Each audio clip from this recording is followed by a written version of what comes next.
Why Kumbh? The astronomical changes gallop the time limit and can transcend one from a very stagnant zone to take a leap of faith towards a higher dimension of life. Why Kumbh? Because one has to attune most aptly to the vision which requires the precision of the task, which only the body and mind, when they are most appropriately calibrated, are able to perform in the best possible way. Why Kumbh? Because the illusions which act as a stumbling block can actually be turned into pathways for higher perspective to know things from a better light, so that we do know we have deluded ourselves into believing certain patterns which we have identified ourselves with, which needs to be done away with, totally done away with. At least this awakening itself is good enough to create the gap which actually labels us, or we label ourselves as this or that. So to give you that ability of discernibility to do the most righteous thing. Why Kumbh? Because as you congregate and become part of this colossal mass, you do realize we are not a separate being. We are one among so many from different caste, creed, color, nationality, ethnicity, cult. And despite all that, there is a feeling of oneness. One just cannot be segregated as a separate individual. Everything comes together to you as you become more refined a human being to attract those things like a magnet, to transpire something which is designed for you. So as you come along here, as you breathe in this air which has this eclectic vibration because of the people from all faiths and beliefs coming together at a specific place, it is the largest human gathering ever at one place at a time. The energy which emanates from there is there to change the very sensory perception through our breath. As we breathe in under these cosmological changes, we attune our body, this chronological body. Why this chronological body? Because this is time-bound sensory perception. And as long as we have this human body which is chronological, we will have to face the ordeals of the time, under which lies the perceptual understanding based on the senses, because this body is nothing but the well-defined, time-bound perceptual reality. So once you go beyond that, you realize that you could actually become better than what this body has been bound by. And that happens with the proper synchronization with this cosmological changes that happen within that astronomical aspect, which has this astrological component Under those spectrum, we have this human body under the veil of time. And this veil of time is to be drawn by our awakening. Then we are able to see through things as clearly as possible.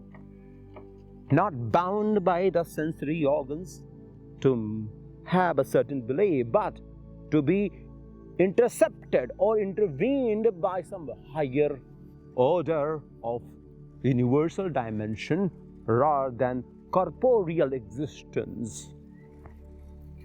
This is why Kumbh is so significant. As you come in here, you will see that the chaos is in order. The reason is, since there is a mammoth crowd here at a certain place under the specific time zone, you see the frequencies are much more active in the space. This entire space is filled with nothingness as it appears, but is replete with everything there is. That's how the technology has been able to advance itself so much. You cannot see it, but you can receive my message. You can send any messages in any amount to anyone in the world instantly. You cannot see it, but there are some circuits of energy that flow through a conduit. That conduit is perfectly ordained to perform an action. This is also a conduit which can perform through the proper synchronization of the higher vibration and frequencies. So once we are able to align ourselves with it, we know that we could become the better version of ourselves than what we have been. We know that we could make those changes. That's why Kumbh is so significant. Why Kumbh? Because the very sense and the spirit of we being the part of the world comes from the sense of a shared history and heritage and culture which comes together to form a society.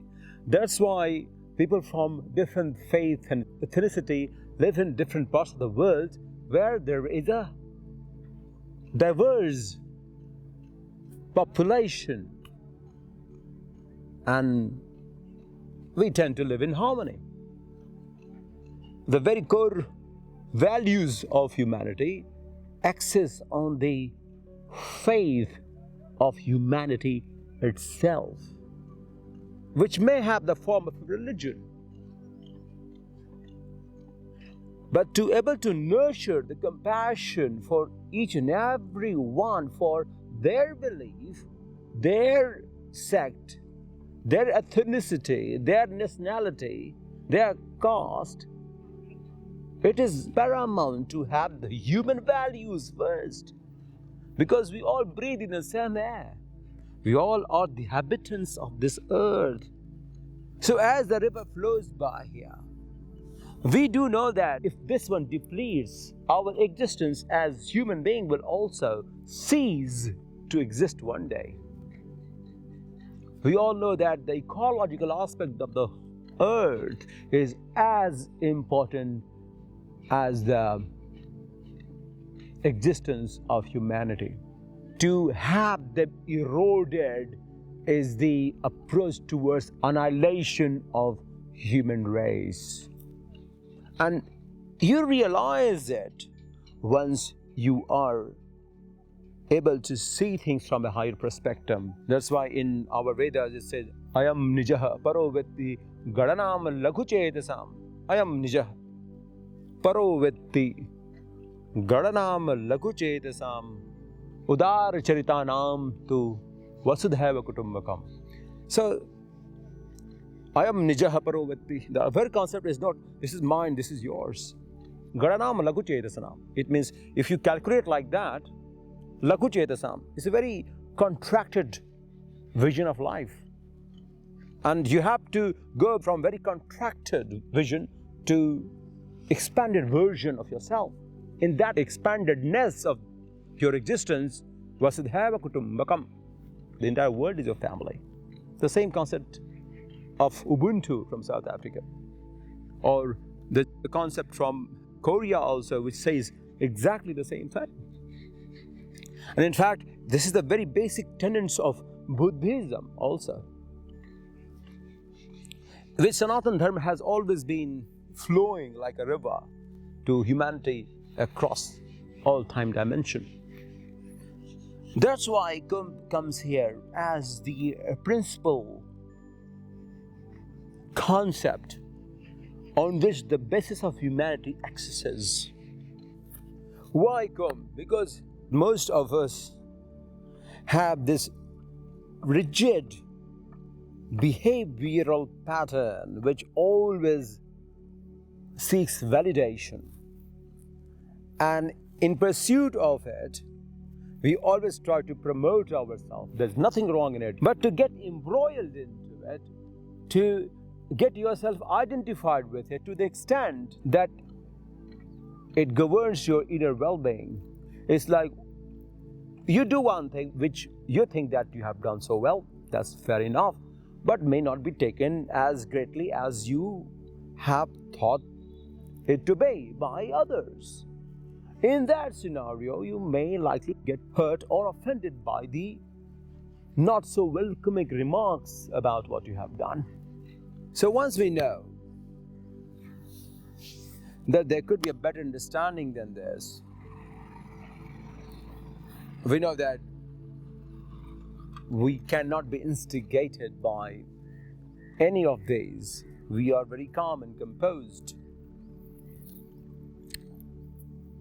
The very sense of it, as people take a dip into the Gangaji, the holy dip into the confluence of the three rivers, Ganga, Yamuna and Saraswati, the hidden mystical Saraswati. And the Saraswati is nothing but the understanding, the wisdom.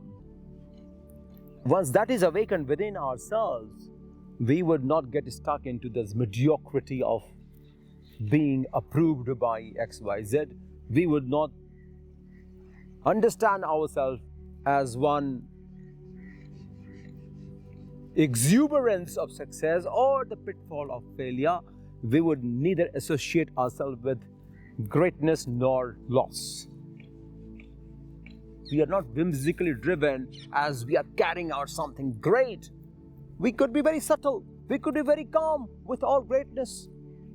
That is the significance of Ma Ganga, which flows eternally for everyone. The whole idea is, this is the symbol of the inner Triveni, the solar and the lunar aspect.